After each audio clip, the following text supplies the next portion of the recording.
औज़ुबिल्लाहिमिनश्शैतानिर्रजीम बिस्मिल्लाहिर्रहमानिर्रहीम अल्लाहुम्मा सल्लि अला मुहम्मद व अला आले मोहम्मद।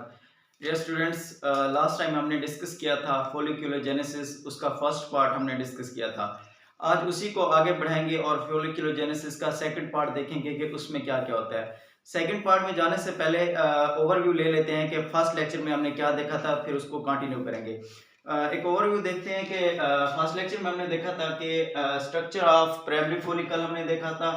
उसमें हमने इसके डिफरेंट पार्ट्स की बात की थी कि ये ओवोगोनिया है, ज़ोना पिलोसिडा है, उसके बाद ग्रैनुलोसस सेल्स हैं, बेसमेंट मेम्ब्रेन है, थीका इंटरना है, थीका एक्सटर्ना है।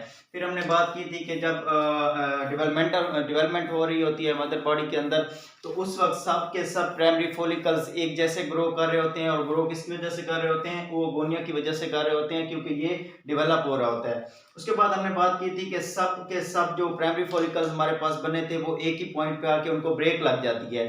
तो हमने देखा था कि ओवरऑल फॉलिकुलोजेनेसिस के जो प्रोसेस है उसमें दो ब्रेक्स आती हैं। तो जो हमारे पास पहली ब्रेक लगी थी वो हमारे पास लगी थी प्रोफेज 1 पे। प्रोफेज 1 पे, प्रोफेज 1 के प्रोसेस में यहाँ पे आके ब्रेक लगी थी। अब हमने देखा था कि जब ये ब्रेक लगी थी कि तो उसके बाद ये सेल स्टॉप हो गए थे ग्रोइंग। उसके बाद हमारे पास आज हम डिस्कस करेंगे प्राइमरी फॉलिकल्स जब हमारे पास बन गए थे तो उसके बाद नेक्स्ट स्टेप क्या होगा। तो आइए स्टार्ट करते हैं। तो ये हमारे पास है प्राइमरी फॉलिकल का स्ट्रक्चर। प्राइमरी फॉलिकल, अब देखें जब इसके अंदर फर्स्ट ब्रेक लग गई, ठीक है, प्रोफेज 1 के, और जब एक फीमेल प्यूबरिटी के प्रोसेस तक पहुंचती है, प्यूबरिटी उसमें आ जाती है, तो उसके बाद दूसरा प्रोसेस स्टार्ट होता है, फोलिकुलोजेनेसिस का सेकंड पार्ट स्टार्ट हो जाता है। अब हम देखेंगे कि उसमें क्या क्या चेंजेस आती हैं। पहले हमने देखा था कि इसमें एक सब के सब प्राइमरी फोलिकल्स एक ही तरह ग्रो कर रहे थे, क्योंकि उनमें सिर्फ ओवोगोनिया ग्रो कर रहा था। अब जो सेकंड स्टेप है इसमें थोड़ी सी चेंजेस आएगी, वो हम देखते हैं कि चेंजेस कौन सी हैं। फर्स्ट में हमने देखा था कि सिर्फ वो गोनिया ग्रो कर रहा था। अब क्या होगा जब सेकंड पार्ट प्यूबरिटी आ जाएगी, प्यूबरिटी प्रोसेस होने के बाद जो प्राइमरी फॉलिकल्स हैं वो डिफरेंट प्रोसेसेस में से गुजरेंगे और उसकी डिफरेंट स्टेजेस होंगी। प्राइमरी फॉलिकल्स के बाद कौन कौन सी स्टेजेस आती हैं फॉलिकुलोजेनेसिस के प्रोसेस में, पहले हम वो उनके नाम लिख लेते हैं, उसके बाद वन बाय वन को उनको डिस्क्राइब करते जाएंगे कि ये चेंजेस किस तरह आती हैं। चलें स्टार्ट करते हैं। जो प्राइमरी फॉलिकल्स हमारे पास बन गया, सबसे पहले है primary follicle. Primary follicle, primary follicle के बाद हमारे पास बनेगा सेकेंडरी फॉलिकल, या इसे हम कहते हैं लेट प्राइमरी फॉलिकल। ये चेंज हो जाएगा किसमें? सेकेंडरी फॉलिकल में। सेकेंडरी फॉलिकल,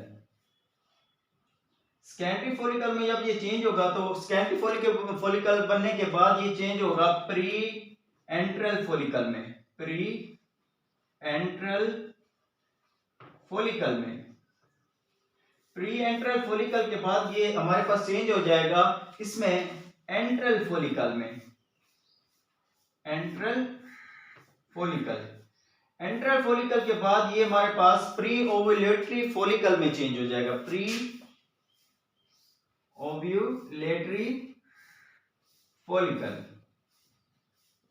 अब प्री ओव्यूलेटरी फॉलिकल जो है इसे हम ग्राफियन फॉलिकल का नाम भी देते हैं। ग्राफियन फॉलिकल,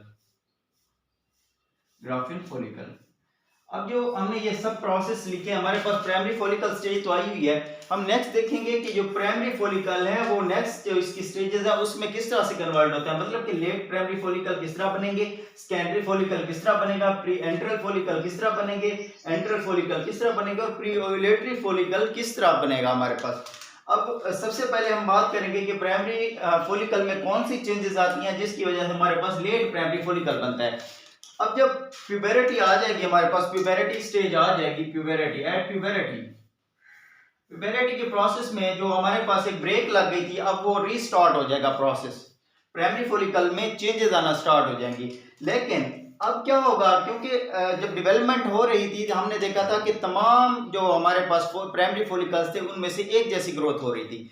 लेकिन अब क्या होगा जब प्यूबरिटी का प्रोसेस स्टार्ट हो जाएगा फीमेल की बॉडी के अंदर, उस वक्त क्या होगा हमारे पास अब जो डेवलपमेंट का प्रोसेस होगा, ग्रोथ का प्रोसेस होगा वो डिफरेंट होगा। हर प्राइमरी फॉलिकल डिफरेंटली ग्रो कर रहा होगा। उसकी रीजन क्या है? क्योंकि हमने देखा था जो डेवलपमेंटल स्टेज थी, जब मदर बॉडी के अंदर ग्रो कर रहा था सेल्स या ओवोगोनिया, उस वक्त सिर्फ और सिर्फ ओवोगोनिया ग्रो कर रहे थे। अब क्या होगा, ओवोगोनिया ग्रो करेगा, लेकिन उसके साथ साथ दो और तरह के सेल्स भी ग्रो करेंगे, उनमें माइटोसिस होगी। तो किस किस में माइटोसिस होगी हम देखते हैं। जो हमारे पास थे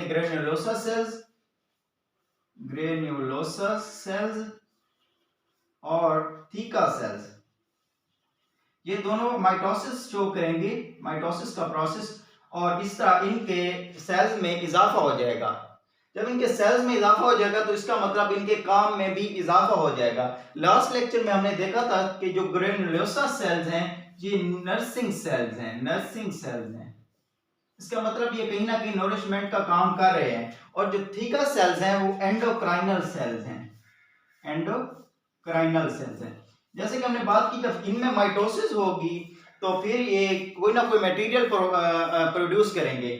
अब जो ग्रेनुलोसस सेल्स है हमारे पास एक खास तरह का फ्लूइड प्रोड्यूस करते हैं, जिसे हम कहते हैं फोलिक्यूलर फ्लूइड। इसे नाम देते हैं फोलिक्यूलर फ्लूइड। अब जो हमारे पास फोलिक्यूलर फ्लूइड है, इसमें सबसे ज्यादा जो मिकदार पाई जाती है मटेरियल की वो है म्यूकोपॉलीसैकराइड। अब देखें, अब ये जो हमारे पास फोलिक्यूलर फ्लूइड है, क्योंकि ये नोरिशमेंट का काम करता है, इसमें नर्सिंग सेल्स का काम कर रहे हैं ग्रेनुलोसस सेल्स, और ये प्रोड्यूस कर रहा है फोलिक्यूलर फ्लूइड हेल्प आउट करेगा किसको, जो कि हमारे पास ओवोगोनिया प्रोफेज 1 स्टेज पे स्टॉप हो गया था, अब ये रीस्टार्ट कर देगा अपनी ग्रोथ को। जब ये अपनी ग्रोथ को रिस्टार्ट करेगा तो इसमें इसके नेक्स्ट जो प्रोसेसेस हैं प्रोफेज 1 से आके वो होना स्टार्ट हो जाएंगे। अब जो हमारे पास जो थीका सेल्स हैं वो एंडोक्राइनल नेचर है इसकी। हम फिर देखेंगे ये जो सारे प्रोसेसेस हो रहे हैं ये हार्मोन्स की वजह से हो रहे हैं। जो फोलिकुलर जेनेसिस के प्रोसेस में जो हार्मोन्स का एक्शन इन्वॉल्व है ये हम अपने नेक्स्ट लेक्चर में देखेंगे। तो अब हम देख रहे थे कि यहाँ तक प्रोसेस हो गया, हमारे पास फोलिकुलर फ्लूइड पैदा हो गया। जब फोलिकुलर फ्लूइड पैदा हुआ हमारे पास प्रोड्यूस हुआ, उसके नतीजे में ये जो ओवोगोनिया प्रोफेज 1 स्टेज पे था ये अपना नेक्स्ट प्रोसेस स्टार्ट कर देगा। अब उसके बाद क्या होगा, ये अपनी ग्रोथ जारी रखेगा, क्योंकि हमने इससे पहले बात की थी कि अब जितने भी primary follicles human female body के अंदर प्रोड्यूस हो गए थे डेवलपमेंट के दौरान, अब क्या होगा, अब ये एक ही वक्त में सारे एक ही सीक्वेंस से ग्रो नहीं करेंगे। ऐसा हो सकता है पहले एक कर रहा हो, दूसरा कर रहा हो, तीसरा कर रहा हो, इसी तरह स्टेप वाइज ये ग्रोथ करते रहेंगे। अब क्योंकि इनमें जो लेट करें कि हमने एक फोलिकल लिया प्राइमरी फोलिकल, उसमें ग्रोथ हम देख रहे हैं किस तरह होगी। अब ये प्रोसेस स्टार्ट हो गया, प्रोफेज से नेक्स्ट स्टेजेस स्टार्ट हो गई हैं।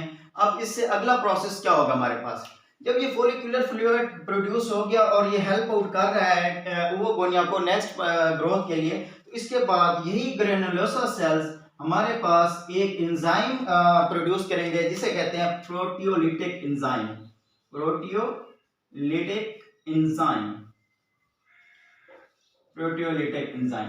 अब प्रोटियोलिटिक एंजाइम्स क्या काम करेंगे, जो ग्रेनुलोसस सेल्स हैं जो इनको प्रोड्यूस कर रहे हैं प्रोटियोलिटिक एंजाइम्स को, वो उन्हीं को खाना स्टार्ट कर देंगे। जब इनको खाना स्टार्ट कर देंगे तो ये ऑटोफैगी का प्रोसेस कहलाता है, self eating process of the cell. तो इस तरह जब ये ग्रेनुलोसस सेल्स को खाना स्टार्ट कर देंगे तो इसका मतलब क्या है कि जो ग्रेनुलोसस सेल्स हैं उनकी तादाद हमारे पास कम होती जाएगी। अब ये वेरी इंपॉर्टेंट प्रोसेस है, अभी इसमें हम देखेंगे कि ये किस तरह कम होगी और इसका असर क्या होगा। अब यही देख लें प्रोसेस, जब ये ग्रो करते रहेंगे, लेट करें कि ये हमारे पास ओवोगोनिया था, इसके ऊपर हमारे पास ज़ूनापेलोसिडा था, ज़ूनापेलोसिडा के बाद हमारे पास क्या था, ग्रेनुलोसा सेल्स। अब हमने देखा कि पहले इसमें माइटोसिस हुई, ये ग्रो कर गया, सेल अपने नंबर में इंक्रीज कर दिया इन्होंने। उसके बाद ये बेसमेंट मेम्ब्रेन थी, फिर ये भी इंक्रीज करते गए नंबर अपने जो थीका सेल से। अब यहाँ पे इंपॉर्टेंट प्रोसेस हमारे पास होना है, ये प्राइमरी फोलिकल था। अब ये क्या हो गया, जब इसने अपने नंबर ग्रो कर दिए, माइटोसिस जो इसमें नंबर ऑफ ग्रेनुलोसा सेल्स भी इंक्रीज हो गए और थीका सेल्स भी इंक्रीज हो गए, तो इस स्टेज को हम नाम देंगे लेट प्राइमरी फोलिकल। अब लेट प्राइमरी फोलिकल जब हमारे पास बन गया तो उसके नतीजे में जो सेल्स ग्रेनुलोसा के ग्रो किए थे जिन्होंने, और उन्हें अगर वो प्रोड्यूस करते हैं हमारे पास ग्रेनुलर फ्लूइड, ग्रेन्युलर फ्लूइड, या जिसे हम कहते हैं फोलिक्यूलर फ्लूइड, फोलिक्यूलर फ्लूइड। अगर हमारे पास जब ये granulosa cell follicular fluid produce कर देंगे तो इस स्टेज को हम कहेंगे सेकेंडरी फॉलिकल। इस स्टेज को हम नाम देंगे secondary follicle, secondary follicle. But अभी भी हम इसको सेकेंडरी फॉलिकल का नाम देंगे, बट मैच्योर फॉलिकल का नाम नहीं देंगे। मैच्योर फॉलिकल का ताल्लुक एंट्रम के साथ जुड़ा है। मैं आपको बता दूं नेक्स्ट एंट्रम क्या चीज है। अब यहां तक हमने देख लिया कि सेकेंडरी फॉलिकल बन गए हमारे पास, जो ग्रेनुलोसा सेल्स हैं उन्होंने फॉलिकुलर फ्लूइड प्रोड्यूस किया। अब फॉलिकुलर फ्लूइड ने जो इसके अंदर वो गोनिया प्रोफेज 1 स्टेज पे था उसको ग्रो करना स्टार्ट कर दिया। अब नेक्स्ट क्या होगा, जो वो गोनिया है वो नोरिशमेंट गेन करता रहेगा और वो अपनी नेक्स्ट स्टेजेस क्रॉस करता रहेगा। अब क्या होगा हमारे पास, जब इसने अपना काम कर लिया ग्रेनुलोसा सेल्स ने, तो अब ग्रेनुलोसा सेल्स प्रोटियोलिटिक एंजाइम्स हमारे पास प्रोड्यूस करेगा, और वो प्रोटियोलिटिक एंजाइम्स क्या करेंगे, अब यही जो हमारे पास ग्रेनुलोसा सेल्स हैं इनको खाना स्टार्ट कर देंगे। अब इससे क्या होगा, हमारे पास जो एक होल क्रिएट होता जाएगा, क्योंकि ये सब ऐसे खाते जाएंगे। जब ये खाते जाएंगे तो जो हमारे पास ग्रेनुलोसा सेल्स हैं ये देखें, अब ये क्या हो रहे हैं हमारे पास, ये वैनिश हो रहे हैं, खत्म हो रहे हैं। इसका मतलब क्या है कि हमारे पास एक स्पेस, एक होल क्रिएट हो रहा है। इस होल को हम क्या नाम देते हैं, एंट्रम का नाम देते हैं। इस होल का हम नाम देते हैं एंट्रम का, एंट्रम का। अब देखें, जब हमने बात की कि हमारे पास प्रोटियोलिटिक एंजाइम्स और फॉलिकुलर फ्लूइड, जब तक फॉलिकुलर फ्लूइड रहा है तो हमने इस स्टेज को नाम दिया pre enteral phase, pre antrum follicle का नाम देंगे इसको। जब हमारे पास एंट्रम एक होल क्रिएट हो गया तो इसको हम अब नाम देंगे एंट्रल फॉलिकल। अब इसको हम नाम देंगे एंट्रल फॉलिकल, एंट्रल फॉलिकल, क्योंकि अब ये एक होल क्रिएट हो गया, एंट्रम क्रिएट होगी, इसलिए अब हम इसको नाम देंगे एंट्रल फॉलिकल का। एंट्रल फॉलिकल के बाद क्या होगा हमारे पास, अब देखें, जब हमारे पास एंट्रम क्रिएट होगी, अब इसको हम एंट्रल फॉलिकल का नाम दे चुके हैं। अब इसको कह सकते हैं कि ये एक मैच्योर फॉलिकल है। मजीद प्रोटियोलिटिक एंजाइम्स, मजीद जो हमारे पास ग्रेनुलोसा सेल्स है उसको खाते जाएंगे और ये होल एक बड़ा एंट्रम क्रिएट होता जाएगा। अब देखेंगे कि हम जो हमारे पास एक लेयर थी सेल्स की, जो ग्रेनुलोसा सेल्स हैं, उसको हम नाम देते हैं जनरली कोरोना रेडिएटा का नाम देते हैं, कोरोना रेडिएटा। ये एक सर्कल कह दें या जो ग्रेनुलोसा सेल्स की एक लेयर थी उसको एक्चुअली हम नाम देते हैं कोरोना रेडिएटा का। जब प्रोटियोलिटिक एंजाइम्स का असर हुआ, इफेक्ट हुआ इसके ऊपर, ग्रेनुलोसा सेल्स के ऊपर, तो इसका मतलब कोरोना रेडिएटा के ऊपर इफेक्ट हुआ। जब कोरोना रेडिएटा के ऊपर प्रोटियोलिटिक एंजाइम्स का इफेक्ट हुआ, उनकी तादाद कम होती गई, तो एक पतले से बारीक रिंग की शक्ल में अख्तियार कर गए और एक जगह पर ऐसे इकट्ठे हो गए। ये सर्कल देखें, यहाँ पर ऐसे इकट्ठे हो गए। अब यहाँ पे जो उन्होंने एक बारीक झिल्ली बना दी हमारे पास, तो इसे हम कहते हैं क्यूमुलस ओफोरस। इसे हम नाम देते हैं क्यूमुलस ओफोरस, क्यूमुलस ओफोरस। इसका मतलब क्या हुआ, प्रोटियोलिटिक एंजाइम्स के कोरोना रेडिएटर पर असर की वजह से जो हमारे पास एक बारीक रिंग या एक बारीक झिल्ली पैदा हुई इसकी ग्रेनुलोसा सेल्स की, उसे हमने नाम दिया क्यूमुलस ओफोरस का। अब हमारे पास क्या हुआ, क्यूमुलस ओफोरस स्टेज आ गई। अब क्योंकि फॉलिकुलर फ्लूइड अपना काम करता रहेगा और ये जो ओवोगोनिया था हमारे पास ग्रो करता रहेगा। हमने पहले ही डिस्कस किया कि इसमें फॉलिकुलर जेनेसिस में दो ब्रेक्स आती हैं। एक ब्रेक हमने डिस्कस कर ली थी प्रोफेज 1 की। अब क्या होगा, ये जब क्यूमुलस ओफोरस हमारे पास बन जाएगा तो जो ओवोजेनेसिस का प्रोसेस हो रहा था वो ऑलमोस्ट कंप्लीट हो जाएगा और ये स्टेज आ जाएगी मेटाफेज 2। कौन सी स्टेज आ जाएगी, मेटाफेज 2 स्टेज पे ये जो ओवोगोनिया है वो पहुंच जाएगा, मेटाफेज 2। अब क्या होगा, अब क्योंकि पता है हमें एग लाइक स्ट्रक्चर जो ओवोगोनिया है मेटाफेज 2 स्टेज तक पहुंच चुका है। अब इसने क्या करना है, खुद को जब फर्टिलाइजेशन का प्रोसेस होगा या नीड आएगी मेंस्ट्रुएशन की, तो उस वक्त क्या ये एग रिलीज होना होता है इसने, क्योंकि एग एक बहुत ही डेलिकेट स्ट्रक्चर है। इसको इसलिए इसे बचाने के लिए सब प्रोसेस हुआ, ये एंट्रम बनना, एंट्रम के नतीजे में ये फिर होल क्रिएट हुआ ताकि इसको गुजरने में, रिलीज होने में आसानी हो जाए। अब जब मेटाफेज 2 स्टेज आ जाएगी तो oogenesis का प्रोसेस ऑलमोस्ट कंप्लीट हो चुका है।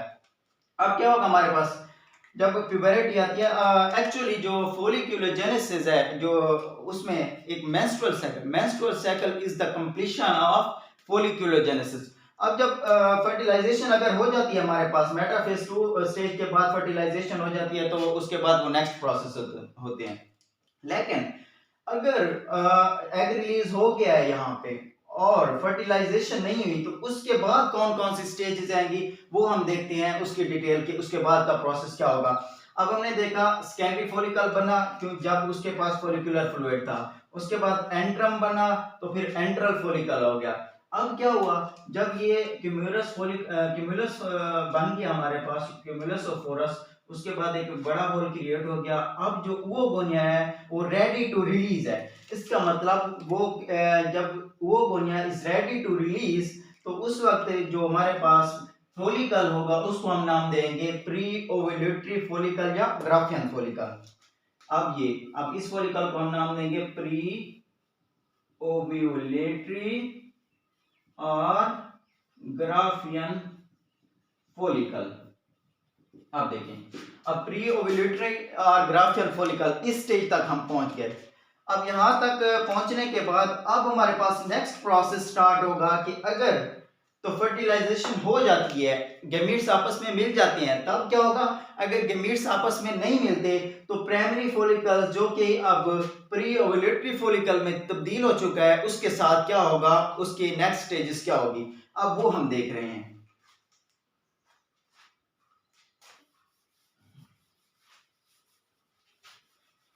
ऐड करें कि हमारे पास प्रोसेस स्टार्ट हुआ, ये नेक्स्ट इधर ही हम डिस्कस कर लेते हैं कि हमारे पास स्टेज थी जिसमें ये ओगोनिया था, ये ऐसे बना लेते हैं,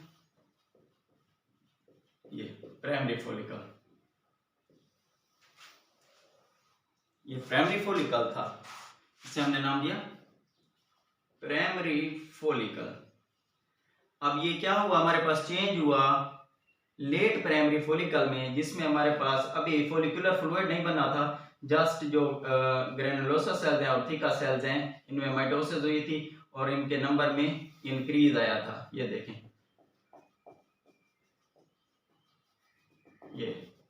ये प्राइमरी फोलिकल, अब ये चेंज हो गया किस में, लेट प्राइमरी फोलिकल में, लेट प्राइमरी। अब जो इसमें ग्रेनुलोसा सेल्स हैं, जब इन्होंने फोलिकुलर फ्लूइड प्रोड्यूस किया, तो अब हमने इसको नाम दे दिया था सेकेंडरी फोलिकल का। अब जब ये फ्लूइड प्रोड्यूस हो गया, उसके बाद हमने किसको नाम दिया था, सेकेंडरी फोलिकल का, सेकेंडरी फोलिकल। सेकेंडरी फोलिकल में जब हमारे पास फ्लूइड के बाद प्रोटीयोलाइटिक एंजाइम्स प्रोड्यूस हुए, अब जो सेकेंडरी फोलिकल है इससे हम प्री एंट्रल फोलिकल का नाम भी दे देते हैं, प्री एंट्रल फोलिकल। अब फ्लूइड के बाद हमारे पास प्रोटीयोलाइटिक एंजाइम्स प्रोड्यूस हुए, उसके नतीजे में क्या हुआ, हमारे पास एक एंट्रम क्रिएट हो गया, एक होल क्रिएट हो गया, और ये देखें ऐसे सेल्स इकट्ठे हो गए, ये एक एंट्रम क्रिएट हो गया, एंट्रम होल। अब इसको हमने नाम दिया एंट्रल फोलिकल का, इसको हमने नाम दिया एंट्रल फोलिकल। एंट्रल फोलिकल के बाद हमारे पास क्या हुआ, जब ये क्यूमुलस ओफोरस बन गया और एक ब्रेक जेली बन गई और ये सेल्स रेडी टू रिलीज होने के लिए, जो ओगोनिया था वो रेडी टू रिलीज हो स्टेज पे पहुंच गया, तो ये देखें इस स्टेज पे रेडी टू रिलीज। इस स्टेज पे जब पहुंचा तो इसको हमने नाम दिया ग्राफियन फोलिकल, ग्राफियन फोलिकल और प्री ओव्यूलेटरी फोलिकल। अब देखें प्री ओव्यूलेटरी फोलिकल आ गया, जब मेंस्ट्रुअल साइकिल होता है, अब जब ये egg is ready to release, अब क्या हो गया, एग लेट करें यहां से क्या हो गया, हमारे पास ये जो प्राइमरी फोलिकल की बात थी, ये हमारे पास ब्रेक हो गई और ये एग क्या हो गया, रिलीज हो गया। अब एग के रिलीज होने के बाद जो चीज हमारे पास बची है इसको हम क्या कहते हैं, कार्पस ल्यूटियम। इसको हम कहते हैं कार्पस ल्यूटियम। ये हमारे पास है कार्पस ल्यूटियम। अब एग रिलीज हो गया, अगर तो फर्टिलाइजेशन हमारे पास हो जाती है तो ये कार्पस ल्यूटियम मेंटेन रहेगा और ये क्या रहेगा, बर्थ के लिए हमारे पास हेल्प आउट करेगा। जो प्लांटेशन है उसके लिए क्या करेगा, हमारे पास हेल्प आउट करेगा। अगर फर्टिलाइजेशन नहीं होती, इन केस के फर्टिलाइजेशन नहीं होती और ये क्या होता है, तब होगा कार्पस ल्यूटियम ब्रेकआउट हो जाएगा। इस प्रोसेस को हम कहते हैं ल्यूटियोलाइसिस। इस प्रोसेस को हम नाम देते हैं ल्यूटियोलाइसिस के नतीजे में क्या बन जाएगा, हमारे पास एक स्ट्रक्चर बन जाएगा जिसे हम कहते हैं corpus albicans. Corpus albicans different तरह के प्रोटीनेशियस कार्बोहाइड्रेट्स के स्ट्रक्चर्स पर मुश्तमिल होता है जो कि बाद में यूटिलाइज हो जाती है। अब इसके जो ल्यूटियोलाइसिस के प्रोसेस के बाद हमारे पास चीज ऑब्टेन्ड हुई उसे हम कहते हैं कार्पस एल्बिकन्स। अब ये जो सारे प्रोसेसेस हमारे सामने हुए जिसमें ये डिफरेंट स्टेजेस आई, primary follicle, late primary, secondary, उसके बाद एंट्रल हो गई, फिर उसके बाद प्री ओव्यूलेटरी फेज हो गई, कार्पस ल्यूटियम बना, फिर कार्पस एल्बिकन्स बना। ये सब जो स्टेजेस हैं ये क्या हो रही हैं, हार्मोन के नतीजे में जा रही हैं। इनको कौन कंट्रोल कर रहे हैं, हार्मोनिक कंट्रोल के अंडर है ये सब चीजें। अब क्या होगा हमारे पास कि अगर किसी भी स्टेज पे हार्मोन की सिंथेसिस या ट्रांसपोर्ट, या थर्ड नंबर पे हमारे पास एक्शन या रिसेप्शन ऑफ हार्मोन, अगर इन चारों चीजों में कोई भी एक चीज मिस हो जाती है या कमी हो जाती है इसके नतीजे में, तो हमारे पास जो फॉलिकल बन रहा होगा वो क्या हो जाएगा, अबॉर्टेड हो जाएगा, अबॉर्ट हो जाएगा, गिर जाएगा, फॉलिकल मैच्योरिटी पे नहीं जाएगा। तो ये भी असरात क्या कर सकते हैं हमारे पास, फर्टिलाइजेशन और जो हमारे पास नेक्स्ट जनरेशन का फिनोमेना है उसको मुतासिर कर सकते हैं। तो हमने बात की कि ये सब चीजें किसके अंडर कंट्रोल है, हार्मोनिक अंडर कंट्रोल है। तो अगर किसी भी स्टेज पे हार्मोन की सिंथेसिस में प्रॉब्लम है, ट्रांसपोर्ट में प्रॉब्लम है, एक्शन में प्रॉब्लम है, या फिर उसकी रिसेप्शन में प्रॉब्लम है, तो इसके नतीजे में हमारे पास क्या हो सकता है, एट्रेटिक फॉलिकल्स बन सकते हैं। कौन से फॉलिकल्स बन सकते हैं, एट्रेटिक फॉलिकल्स। वो मैच्योर होने से पहले ही अबॉर्ट हो जाते हैं, गिर जाते हैं, खत्म हो जाते हैं। तो इन फॉलिकल्स का नाम देते हैं हम एट्रेटिक फॉलिकल्स। अब जो जिसके नतीजे में जिसके नतीजे में एट्रेटिक फॉलिकल्स बनते हैं उस प्रोसेस को हम नाम देते हैं एट्रेसिया। अब ये था सारा प्रोसेस जिसमें हमने देखा कि फोलिकुलोजेनेसिस किस तरह एक डेवलपमेंट के प्रोसेस के दौरान पैदा बनने वाले प्राइमरी फॉलिकल्स में इतनी सारी चेंजेस आती हैं और एंड पे कार्पस एल्बिकन्स में वो चेंज हो जाता है। तो ये सारा प्रोसेस हमने देखा कि किस तरह से सारी चेंजेस आई हैं। तो अगर इसमें आपको कोई इशू या प्रॉब्लम आया है इस लेक्चर में तो आप कमेंट सेक्शन में बता सकते हैं, ताकि जो नेक्स्ट लेक्चर हमारा होगा जिसमें हम बात करेंगे कि हार्मोनल कंट्रोल किस तरह होता है, एंडोक्राइनल इफेक्ट ऑन फोलिकुलोजेनेसिस, तो उसमें एक्सप्लेन करने से पहले मैं आपको जो इसके क्वेश्चन है रिलेटेड वो आपको बता दूंगा। तो आप लोगों से ये भी गुजारिश है कि हमारे चैनल को सब्सक्राइब कर दें ताकि ज़ूलॉजी या बायोलॉजी के रिलेटेड जो भी आपके बेनिफिट के लिए टॉपिक्स हम अपलोड करेंगे वो आप तक बर वक्त पहुँच सकेंगे। Thank you so much. अल्लाह हाफिज़।